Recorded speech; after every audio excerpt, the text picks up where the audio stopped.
Content writing भनेको के हो, कीवर्ड भनेको के हो त्यो हामीले बुझ्यौं।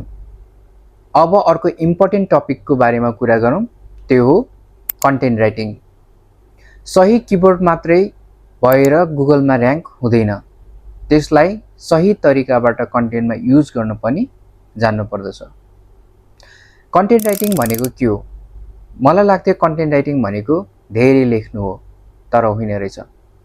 कन्टेन्ट राइटिङ भनेको सही व्यक्तिलाई सही जानकारी सही तरिकाबाट दिनु हो।